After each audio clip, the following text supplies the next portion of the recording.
Well, after a nuke deal with us, now Iran is making deals with him? The Iranians planning to pay $800 million for Russian air defense systems. What could go wrong? Former Army helicopter pilot Amber Smith says that a Russian-Iranian military alliance is not what we need right now, but that's what we're getting right now, and it does make you think twice about making any deal with actually either party, right? Yeah, absolutely. This is not only just a bad deal. It is emboldening Iran. They think they're the ones who are calling the shots. They think that the U.S. is caving to their demands and everything's happening on Iran's terms. And they're getting to do it without consequences whatsoever. They know that President Obama, at this point throughout his presidency, hasn't exactly been the leader that has held foreign nations around the world accountable for their actions. Timing is everything, too, as smart folks like you remind me, Amber. And I'm always thinking, even if you're going to make a deal with Russia, wouldn't you hold off until, dot the I's, cross the T's, sign the deal, get it done, get it approved, and then go ahead and stick it to us? They're just feeling so cocky, they're doing it now.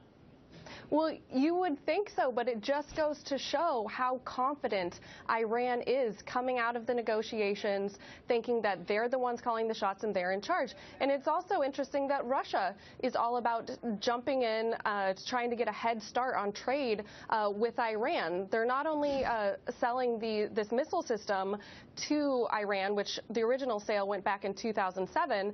They're looking to continue with the sale now. They also want to get in on this oil for trade deal with Iran, where they can buy hundreds of thousands of dollars of crude oil every day in return for grain and other manufactured goods, which opens the door for more military-grade equipment sales to Iran. I know it's after the fact, but boy, Mitt Romney was so right about the threat of Russia. That was then. This is now. What do we do? Do it your way. Would you just say, cut this deal, stop it now, don't even debate it, it's not worth it? What?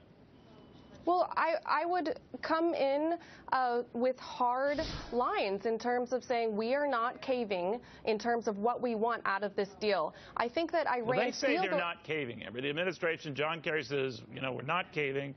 You don't even know what you're talking about, not you specifically, but all the challenges, because you haven't seen the deal. So, Exactly. And President Obama continues to say this is a once-in-a-lifetime opportunity deal on the table here, and which only furthers Iran saying that the United States is desperate for a deal.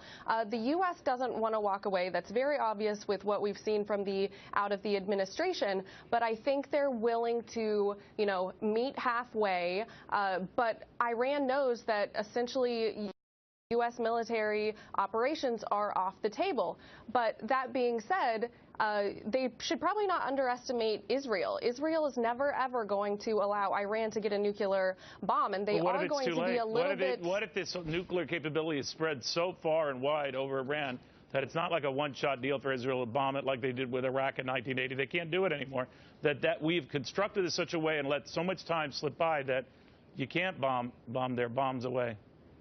Well, that's why you can't let them get away with these sales, like the S-300 surface-to-air missile system, is because when someone like Israel needs to go in, when Iran has broken these nuclear deal and continues to work towards building a nuclear weapon, Israel needs to be able to bomb those facilities. And if Iran now has, might be too late. Yeah, if Iran has those systems in place to prevent a bombing campaign, that's bad news for everyone. Amber, good stuff as always. Thank you, Amber Smith. Thanks, Neil.